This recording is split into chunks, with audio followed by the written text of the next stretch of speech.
So last lecture में हम लोगों ने वार्पिंग स्ट्रेसेस का जो हम लोगों ने मतलब इंटीरियर एजेस एंड कॉर्नर्स का जो फॉर्मूला देखा था, अभी उसी में नेक्स्ट हमें करना है एक और क्वेश्चन उसी बेसिस पे। क्वेश्चन नोट डाउन करो, एक्चुअली देख लेते हैं क्वेश्चन को, ठीक है, फिर बाद में क्वेश्चन देखिए। क्वेश्चन है determine the warping stresses at interior corner and interior edges and corner, इन्हीं पे निकालना है। अगर हमारा जो स्लैब की थिकनेस है वो 25 सेंटीमीटर दी हुई है, ठीक है, with the transverse joint of 1100 centimetre interval and longitudinal joint जो है वो हमें दे रखा है 360, ठीक है। और बोल रहा है कि the modulus of subgrade reaction is 6.9 kg per centimeter square. Assume temperature difference is 6 degree centigrade per centimeter thickness. Radius of contact area is 15. तो हमें इसके लिए वार्पिंग स्ट्रेस को कैलकुलेट करना है, ठीक है। और जो हमें एडिशनल डेटा दिया हुआ है, लाइक अगर हमें ई की वैल्यू दी रखी है 3×10⁵ kg per centimeter square, Poisson's ratio is आपको दिया हुआ है 0.15। तो अब हमें वैल्यू निकालनी है, तो जैसे हम वार्पिंग स्ट्रेसेस निकालते हैं, फॉर्मूला कैलकुलेट करना है हमको इंटीरियर एजेस एंड कॉर्नर पे। तो फॉर्मूला हमारे पास पहले से है ही, ये इंटीरियर का फॉर्मूला है एजेस एंड कॉर्नर का फॉर्मूला, ठीक है। तो सबसे पहले हम आ जाते हैं इंटीरियर पे। इंटीरियर निकालने का फॉर्मूला आपके पास E∝T/2 in bracket Cx plus mu Cy/1 minus mu square, और ये फॉर्मूला है, ठीक है। तो E की वैल्यू जो है वो हमको मॉडुलस ऑफ इलास्टिसिटी क्वेश्चन में गिवन ही है 3×10⁵ ये दिया हुआ है, और अल्फा की वैल्यू ये हमको यहाँ पर दिया हुआ है 10×10⁻⁻6 पर डिग्री सेंटीग्रेड, ये वैल्यू हो गई। टेम्परेचर डिफरेंस इज, हाँ देखो, टेम्परेचर डिफरेंस इज तुम्हें 6 डिग्री सेंटीग्रेड पर सेंटीमीटर दिया हुआ है, ठीक है। तो अभी हमें ये देखना है, एक्चुअली में इसमें थोड़ा सा सही से विजिबल नहीं है कि एक्चुअली में ये कितना दिया हुआ है, एक सेकंड। यहाँ पर सेंटीमीटर स्लैब थिकनेस के हिसाब से दिया हुआ है, तो अगर जितना भी हमारा स्लैब की थिकनेस होगी उसमें हमें वो फैक्टर मल्टीप्लाई करना पड़ेगा।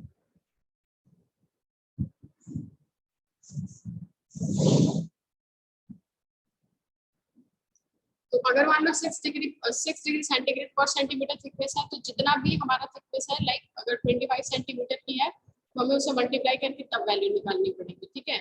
यहाँ पे ये गलत लिखा हुआ है, एंड तुमको यहाँ पर न्यू की वैल्यू कितनी रखी है 0.15, तो 0.15 न्यू की वैल्यू हो गई।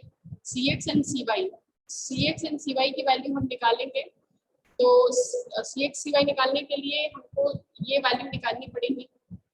इसके लिए हमें सबसे पहले मतलब Cx Cy के लिए Cx बराबर क्या आता है Lx/L, है ना, Lx/L, एंड Lx क्या है हमारा जो ट्रांसवर्स जॉइंट के बीच का गैप है वो Lx है, एंड L जो है वो रिलेटिव स्टिफनेस है। तो ट्रांसवर्स जॉइंट के बीच का गैप हमको कितना दिया हुआ है 1100, तो 1100 Lx की वैल्यू रखते हैं upon L, L is relative stiffness हम निकालेंगे। तो रिलेटिव स्टिफनेस निकालने के लिए हमें फॉर्मूला क्या है E/h³ 1 - μ² whole to the power 1/4। E की वैल्यू पता है, H की वैल्यू पता है, K मॉडुलस ऑफ सबग्रेड 6.9 दिया हुआ है, ये भी हमें पता है, म्यू की वैल्यू पता है। यहाँ से हम क्या करेंगे, L की वैल्यू को फाइंड आउट कर देंगे व्हिच इज 87.23, ठीक है। और जो टेम्परेचर होगा हमारा यहाँ पर 6 डिग्री सेंटीग्रेड पर सेंटीमीटर ऑफ स्लैब थिकनेस दिया हुआ है, तो जब हम T की वैल्यू को कैलकुलेट करेंगे तो 1 सेंटीमीटर में 6 डिग्री है, तो 25 सेंटीमीटर में 6 × 25 होगा, ठीक है ना। ये इसकी वैल्यू होगी टेम्परेचर डिफरेंस। अच्छा, अब यहाँ से हमने L की वैल्यू निकाल ली, ठीक। अब हमें क्या निकालना है Lx/L, तो Lx की वैल्यू जो तुम्हारी ट्रांसवर्स जॉइंट है उनके बीच का डिफरेंस, ये कितना है तुम्हारा 1100 बटे तुम्हारा ये जो स्टिफनेस निकाले हम रिलेटिव स्टिफनेस, ये कितना है 87.23। ये फैक्टर जो हम निकाल रहे हैं ये हमारे पास आ रहा है 12.61, ठीक। जब हम इसके बाद Ly/L निकालेंगे Cy निकालने के लिए, तो Ly/L, Ly की वैल्यू क्या है, यानी लॉन्गिट्यूडनल जॉइंट के बीच का डिफरेंसेस कितने हैं 360 अपॉन L इज व्हाट 87.23। ये कैलकुलेट करने का फॉर्मूला आ रहा है, ये मतलब वैल्यू आ रही है हमारी 4.12 के अप्रॉक्स। अब हमें Cx और Cy की वैल्यू इसी की हेल्प से फाइंड आउट करनी है। कैसे फाइंड आउट करेंगे, तो ये जो हमारा ग्राफ है यहाँ पर, तो पहली वैल्यू देख लेते हैं एक बार। Lx/L ये आया, आपका आया है 12.61 है ना, तो 12.61 आया है। तो अभी हम क्या करेंगे यहाँ पे, जैसे लाइक अगर आप, ये है तुम्हारा, ये हमने उस दिन तुम लोग को भेजा भी था, तो यहाँ पर ये x एक्सिस पे Lx/L एंड Ly/L की वैल्यू है, एंड y एक्सिस पे तुम्हारी Cx एंड Cy की वैल्यू है। यहाँ पर जो डिफरेंसेस दिए हुए हैं दो दो के इंटरवल पर तुमको 2, 4, 6, 8, 10, 12, 14 ऐसे दिया हुआ है, और y एक्सिस पे जो डिफरेंसेस दिए हुए हैं 0.2, 0.4, 0.6, 0.8, 1, 1.2 ऐसे दिया हुआ है। ठीक है, तो वैल्यू हमारी कितनी थी 12.61 है ना, तो 12.61 जब हम निकालेंगे, तो यहाँ पे एक बार देख लो 12.61 क्या आएगा, ये तुम्हारा 12 है, और 12.61 मान लो यहाँ पर आएगा, तो ये एक वर्टिकल लाइन को हम ऊपर सीधे ले जाएंगे और देखेंगे वो ग्राफ को कहाँ पे कट करता है। ठीक है, तो फिर वहां से हम सीधे में ये वैल्यू देखेंगे कि सीधी वैल्यू कहाँ जा रही है। ठीक, तब हम जाके Cx की वैल्यू को लिखेंगे। ठीक है ना, तो यहाँ पर देखो ये जो हमारा ये वैल्यू है, वैसे तो तुमको जो हम भेजे थे उसमें ग्राफ ज्यादा अच्छे से क्लियर होगा और सही भी बना हुआ है, यहाँ पे थोड़ा सा मिस्टेक भी है ग्राफ बनाने में। तो ये वैल्यू अगर आओ तो देखो नियरली अबाउट तुम्हारा 1 से ऊपर है, तो मान लिया कि 1.05 के बराबर। ठीक है, ये हमारी Lx/L की वैल्यू हो गई, विच इज व्हाट Cx, ये हमारा Cx का वैल्यू हो गया 1.05। हमें क्या करना है, देखो Lx/L निकालना है, Ly/L निकालना है, फिर इस ग्राफ के हेल्प से हम वो वैल्यू रखेंगे, और y एक्सिस पे हमारे Cx एंड Cy की वैल्यू है, हम लोग उसी से मैच करा के वैल्यू को निकाल लेंगे। ठीक है, उसके बाद से हमें क्या करना है, दूसरी वैल्यू, सेकंड वैल्यू Ly/L की वैल्यू, Ly/L जब हम लेंगे तो ये वैल्यू आ रही है हमारी कितनी 4.12, तो 4.12 अगर है तो इस ग्राफ में आ जाओ, 4.12 हमें निकालना है।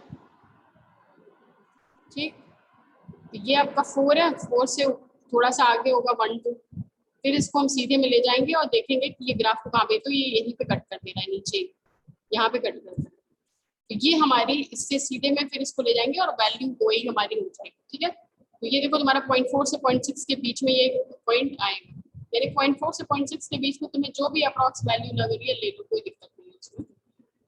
तो अब हम क्या करेंगे, Ly/L की वैल्यू हमने ले लिया। ठीक है, 0.4 से 0.6 के बीच में वैल्यू ले लिया, देखो यहाँ पर 0.58 है। ठीक, यानी ये हमें जो मेन काम करना था Cx एंड Cy कैलकुलेट करने का, वो आ गया। इसी को कैलकुलेट करना सबसे थोड़ा सा मतलब काम झाम का काम है, बाकी तो ठीक है तुम्हारा। फिर हमें क्या करना है, सारी वैल्यूज पता है, स्ट्रेस एट इंटीरियर निकाल लो, तो Cx एंड Cy की वैल्यू रखी है, बाकी सारी वैल्यू क्वेश्चन में गिवन है। तो ये तुम्हारा आ गया इंटीरियर पार्ट पे 26.17 kg/cm² स्ट्रेस है। ठीक है, अब इसी तरीके से हम जब स्ट्रेस निकालेंगे एट तुम्हारा एजेस पे निकालेंगे, तो एजेस पे हमारे पास दो वैल्यू आएंगी, एक Cx E∝T/2 एंड एक आएगी तुम्हारी Cy E∝T/2।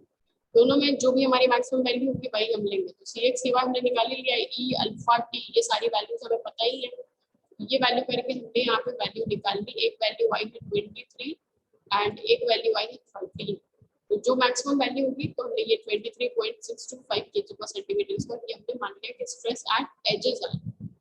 देन आ जाओ stress eight corner. Stress eight corner निकालने के लिए फॉर्मूला है E∝T अपॉन 3 × 1 - μ√A/L। तो तुम्हें इसमें भी E की वैल्यू क्वेश्चन में गिवन है 3 × 10⁵ हमने लिखे हैं यहाँ पे। अल्फा इज 10 × 10⁻⁻6 ये भी हो गया।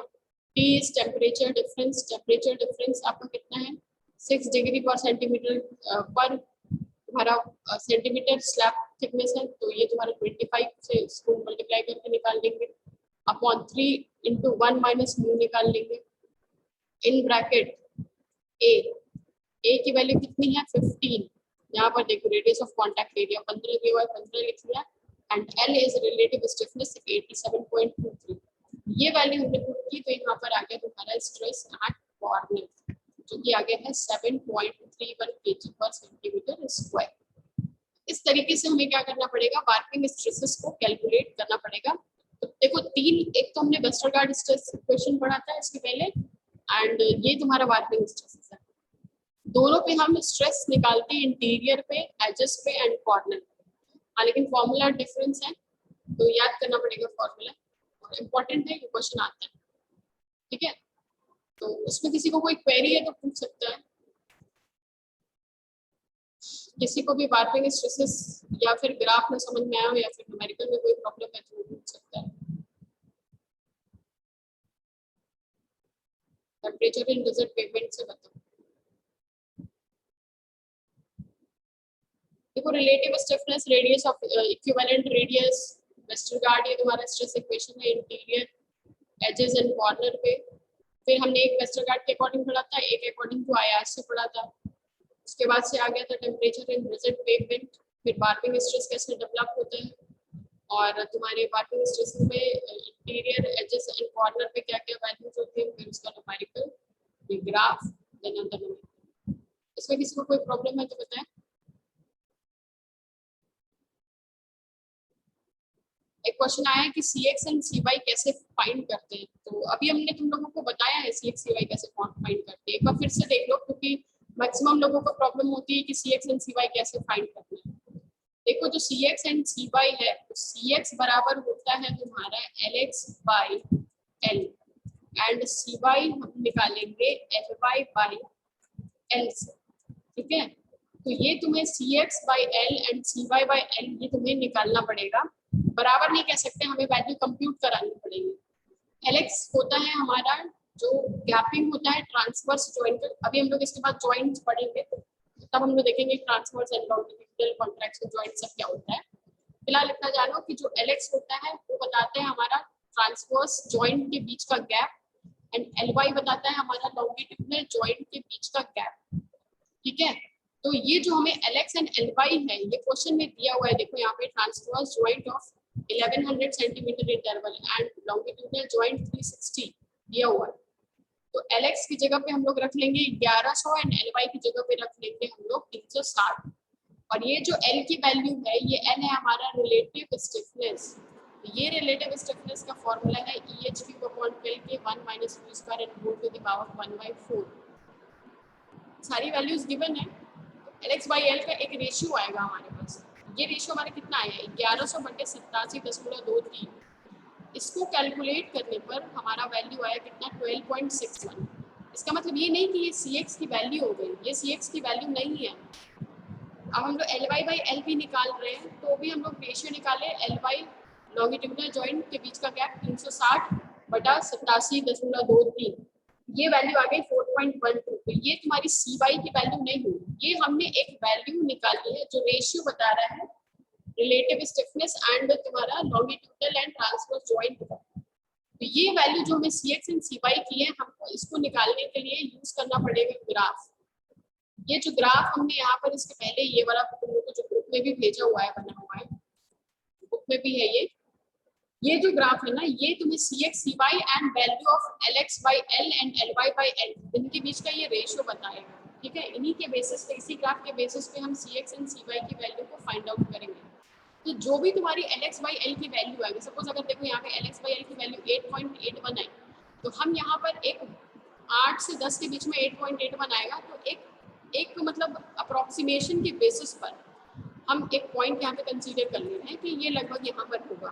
ठीक है, देन हम क्या करेंगे, एक सीधी लाइन ऊपर की तरफ ले जाएंगे, तब तक ले जाएंगे जब तक कि जाके वो ग्राफ को कट नहीं कर देता है। जिस भी पॉइंट पे जाके वो ग्राफ को कट करेगा, बस वहीं से हमें सीधे वाई एक्सिस पे कितनी वैल्यू आ रही है वो वैल्यू देख लेनी है, वही वैल्यू हमारी CX की हो जाएगी। एंड CY के लिए भी हमें यही करना है। LY बाई L की जो भी वैल्यू है, लाइक यहाँ पर तुम्हारा 6.7 है, तो ये वैल्यू तुम्हारी आ रही है 6 से 8 के बीच में। तो फिर हम यहाँ से एक वर्टिकल सीधी लाइन लेके जाएंगे ऊपर की तरफ, और जिस भी पॉइंट पर ये इस ग्राफ को कट करेगा उससे सीधे में वैल्यू देख लेंगे कि कितनी आ रही है। ये हमारी वैल्यू हो जाएगी सी वाई की।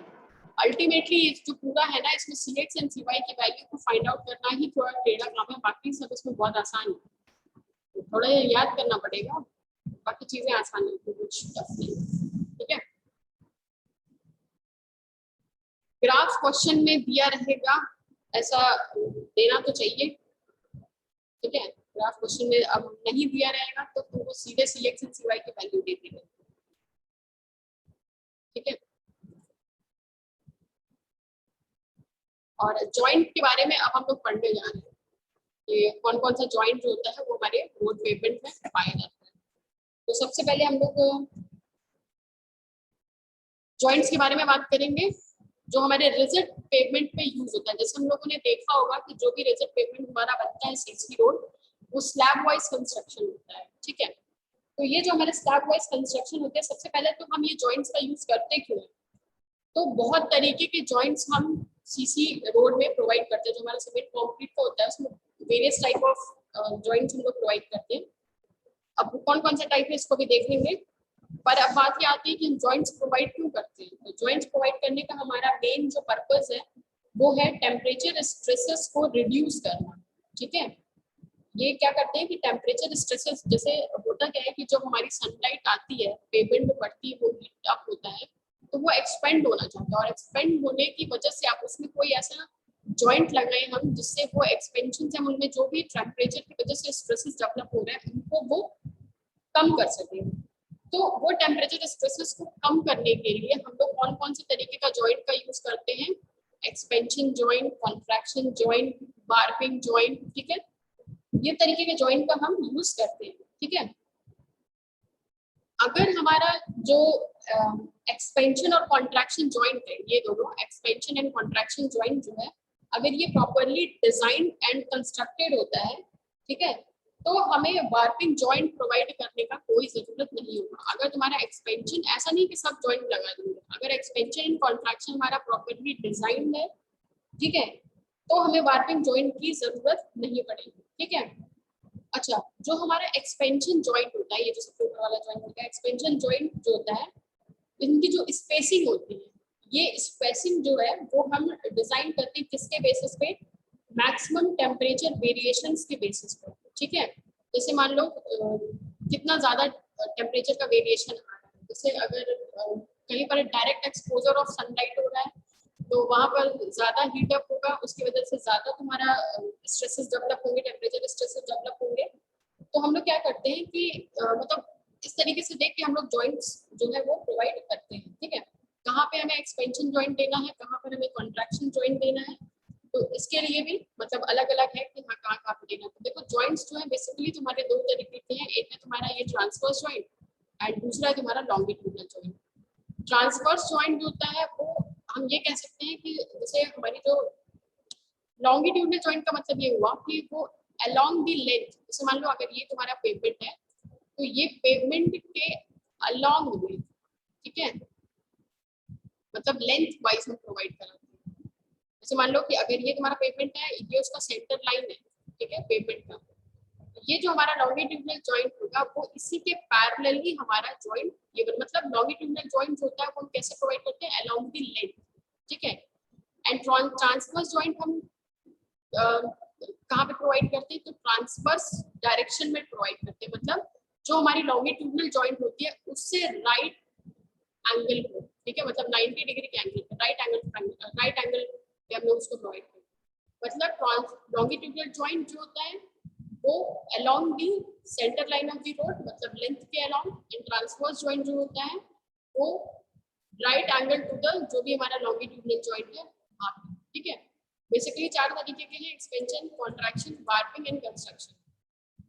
ठीक, अब यहाँ पर देखो एक डायग्राम दिया हुआ है, एक तो बहुत ज्यादा तो ये बहुत क्लियर नहीं है, बट फिर भी एक बार देखो। जैसे मान लो ये तुम्हारा स्लैब है, ठीक है, ये हमारा स्लैब कंस्ट्रक्शन है, ऐसे ये हमारा एक स्लैब कंस्ट्रक्शन है। ठीक, ये एक स्लैब है इधर, ये भी एक स्लैब है इधर, इधर ये एक स्लैब है और ये एक स्लैब, ठीक है। अब देखो ये जो दो स्लैब्स के बीच में लगा हुआ है, ठीक है, ये क्या है हमारा एक्सपेंशन, एक्सपेंशन, ठीक। अब इसमें देखो ये जो हमारा पेमेंट है, इसमें जो ट्रैफिक फ्लो का डायरेक्शन है वो इस डायरेक्शन में है, इसमें ट्रैफिक फ्लो जो है वो इस डायरेक्शन में, तो इस डायरेक्शन से ट्रैफिक आ रही है, ठीक। एंड ये वाला जो हमारा स्लैब है इसमें ये डायरेक्शन से ट्रैफिक जा रही है, ठीक है, direction of flow of the traffic ये। तो एक्सपेंशन जॉइंट जो है वो कहाँ पे प्रोवाइड हुआ है, देखो ये राइट एंगल पे, लेंथ तो ये हुआ लेंथ, और लेंथ के राइट एंगल पे हम लोगों ने एक्सपेंशन जॉइंट को प्रोवाइड किया। अच्छा ये तुम्हारा लॉन्गिट्यूडनल जॉइंट जो है, ये जैसे ये जो तुम्हारा लेंथ है ना, ये सेंटर लाइन हो गया, ये लेंथ, ये वाली जो जॉइंट होंगी वो तुम्हारी कौन सी जॉइंट होगी, लॉन्गिट्यूडनल जॉइंट, ठीक है। बाकी ये जो टाई बार एंड डॉवेल बार जो है ना, इसको हम लोग पढ़ेंगे अभी आगे, लास्ट में पढ़ना है इसको। तो ये देखो ये जो है तुम्हारा कॉन्ट्रैक्शन जॉइंट है, ठीक है, ये सब कॉन्ट्रैक्शन जॉइंट है। ये जो दो स्लैब्स के बीच में लगा हुआ है ये एक्सपेंशन जॉइंट है, ठीक है।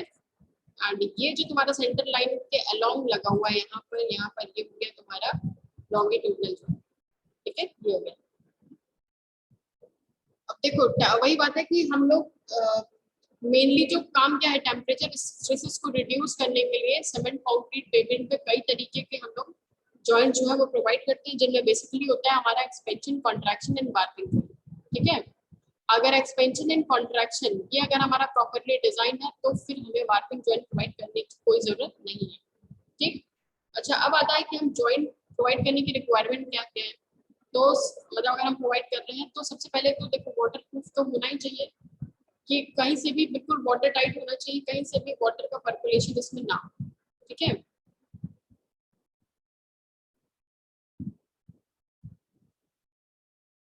ठीक है, तो देखो जो हमारे एक्सपेंशन जॉइंट होते हैं, एक्सपेंशन जॉइंट की जो स्पेसिंग होती है वो बेसिकली किन चीजों पे डिसाइडेड होती है, किन चीजों पे वो डिजाइन होती है।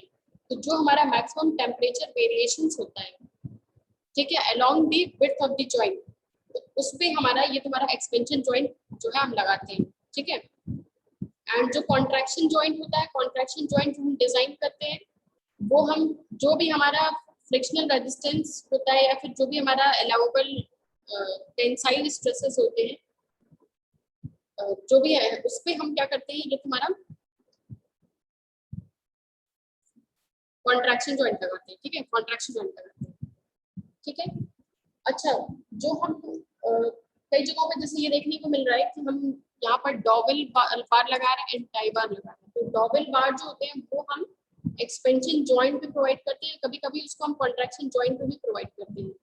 जो साइज और स्पेसिंग होती है हमारी डॉवेल बार की, वो स्टैंडर्ड स्पेसिफिकेशन जो भी हमारा प्रैक्टिकल कंसिडरेशन होता है उनके स्टैंडर्ड स्पेसिफिकेशन के हिसाब से होता है, ठीक है। एंड जो लॉन्गिट्यूडनल जॉइंट होते हैं हमारे सीमेंट कंक्रीट पेवमेंट में, उनको हम एक सूटेबल टाई बार पे बनाते हैं। जैसे ये देखो ये यहाँ पे तुम्हारे टाई बार्स लगे हुए हैं, ये जो हमारा लॉन्गिट्यूडनल जॉइंट है ये जो है वो उनके हिसाब से हम सूटेबल टाई बार लगाते हैं। और जो हमारा डिजाइन कंसिडरेशन होता है, लाइक अगर उसका diameter, spacing, length of the bar, ये सब उसमें इंक्लूडेड होता है, ठीक है।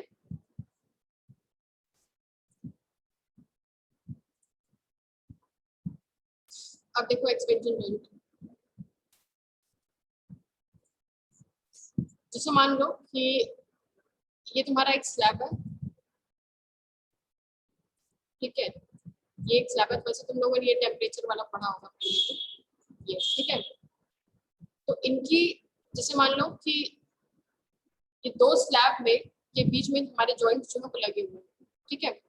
अगर जैसे ही हम यहाँ पर टेम्परेचर का एक्सपोजर होता है तो इनका क्या होता है, आपस में ये एक्सपेंशन होना शुरू कर देते हैं, ठीक है, एक्सपेंड होने लगते हैं। अब ये जब एक्सपेंड होने लगते हैं तो अब जैसे मान लो कि ये इधर से एक्सपेंड हुए थोड़े इतने, और ये यहाँ से एक्सपेंड होके ये हुए इतने, ठीक है। ये जो इनके बीच की स्पेसिंग थी वो थी तुम्हारी पहले इनिशियली डेल्टा, और अब उसकी स्पेसिंग कितनी हो गई एक्सपेंशन के बाद, वो हो गई डेल्टा बाई 2। ठीक है, तो हम लोगों ने टेम्परेचर वेरिएशन का फॉर्मूला पढ़ा हुआ है कि अगर हम इसको हीट करते हैं कहीं पर भी, अगर हमारा टेम्परेचर के हिसाब से अगर जाता है तो उसमें कितना एक्सपेंशन होता है। तो एक्सपेंशन को delta L is equal to L alpha T के पहले भी पढ़ते आ रहे हैं कि अगर हम किसी भी बार में अगर कोई हीट प्रोवाइड करते हैं तो हीट जब वो हीटअप होने के बाद वो कितना एक्सपेंड करता है, तो वो होता है हमारा एक्सपेंशन के बाद आफ्टर एल अल्फा टी। तो ये जो हमारा विड्थ ऑफ द, जैसे मान लो ये पहले तो इतनी इतनी गैपिंग थी डेल्टा की, डेल्टा स्पेसिंग थी, लेकिन एक्सपेंशन के बाद वो कितना हो गया डेल्टा बाई 2।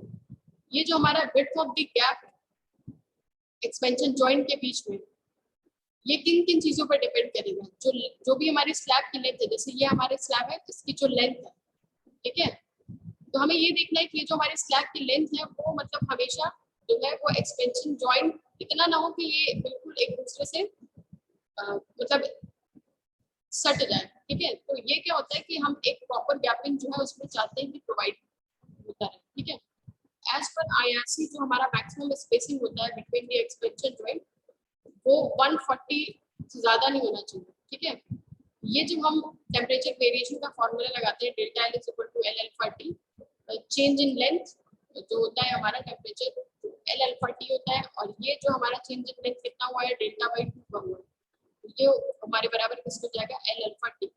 ठीक है, जहाँ पे डेल्टा क्या है, जो भी हमारा गैपिंग था एक्सपेंशन जॉइंट में, जो बीच का जो स्पेसिंग था, ठीक है, गैपिंग था, वो है हमारा डेल्टा।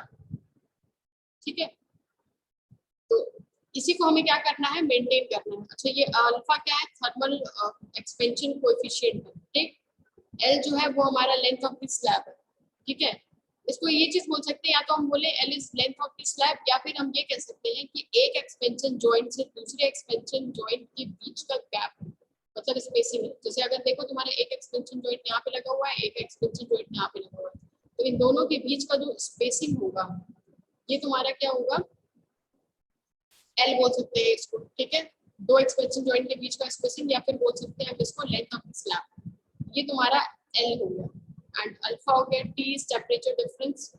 ठीक है, चलो एक क्वेश्चन है देखो कि design spacing of expansion joint for a cement concrete pavement if width of the expansion joint is 2 centimetre. ठीक है, विड्थ जो है वो 2 सेंटीमीटर, विड्थ क्या है यही तुम्हारा डेल्टा। ठीक है, डेल्टा जो है वही विड्थ और gap of the expansion joint है, जो एक्सपेंशन जॉइंट के बीच का गैप है, या फिर इसको बोलो विड्थ है। ये तुमको दिया हुआ है कितना 2 सेंटीमीटर का। ठीक, the lane temperature is 20 degree centigrade and the maximum temperature is 48 degree centigrade। तो लेन टेम्परेचर कितना 20 और मैक्सिमम टेम्परेचर कितना है 48, तो टेम्परेचर डिफरेंस कितना हो गया, टेम्परेचर डिफरेंस हो गया 48 माइनस 20, ये हो जाएगा तुम्हारा कितना 28, यानी ये टेम्परेचर डिफरेंस आ गया 28 डिग्री सेंटीग्रेड। ठीक है, in the summer season alpha की वैल्यू तुम्हें दे रखी है कितनी 12 × 10⁻⁻6 पर डिग्री सेंटीग्रेड। ठीक है, तो अब हम यहाँ पर यही फॉर्मूला लगा देंगे जो मैं एक्सपेंशन जॉइंट का है हमारे पास स्पेसिंग का, ये हो गया तुम्हारा delta by 2 is equal to L alpha T. तो डेल्टा की वैल्यू हमें 2, ये तो विड्थ या फिर जो गैप है हमारा वो दिया ही हुआ है, तो ये हो गया आपका 2/2 इज इक्वल टू एल, ये तो हमें पता ही करना है। ठीक है, स्पेसिंग हमें पता करना है एक्सपेंशन जॉइंट का, तो एल की वैल्यू हमें निकालनी है, अल्फा पता है टी पता है, यहाँ से हमने क्या किया एल की वैल्यू निकाली, ये आ जाएगी हमारी स्पेसिंग या फिर length of the slab. Spacing जो हमारी एक्सपेंशन जॉइंट की होगी वो स्पेसिंग इसमें बताएगा। ठीक है,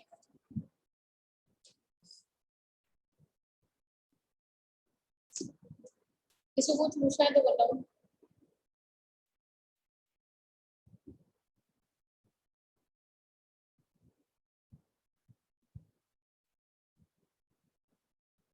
जो एक्सपेंशन जॉइंट की स्पेसिंग जो होती है उनको हम किस बेसिस पे डिसाइड कर रहे हैं, जैसे हमने यहाँ पे देखा कि एक हमारा यहाँ पे लगा हुआ है एक यहाँ पे, तो ये हम गैपिंग किस तरीके से इनकी स्पेसिंग को डिजाइन करेंगे, तो इनका हम जो मतलब गैपिंग होता है वो जो मैक्सिमम टेम्परेचर वेरिएशन होता है, हम उसी के बेसिस पे हम ये बता सकते हैं कि हमें कितना कितना गैप देना है।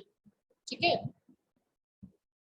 जैसे मान लो कि हमें इतना तो पता ही रहेगा कि मैक्सिमम टेम्परेचर वेरिएशन पे कितना हमारा जो जॉइंट का विड्थ होगा, वो कितना एक्सपेक्टेड जॉइंट ऑफ विड्थ हमें विड्थ ऑफ जॉइंट हमें चाहिए, उसी हिसाब से हम उसको डिजाइन करते हैं। ठीक है,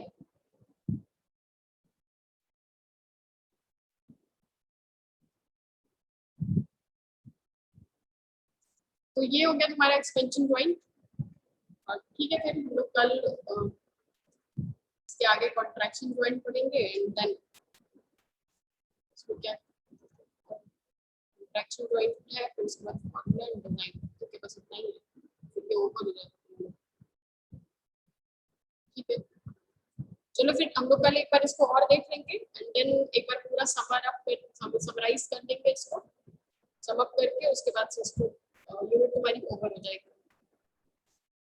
ठीक है, तब हम तुम लोग को नोट्स पीडीएफ में प्रोवाइड करेंगे। तब तक देख लो, तुम लोग भी इसको पढ़ लेना, अगर समझ में आएगा, जो नहीं समझ में आएगा वो कल पूछ लेना।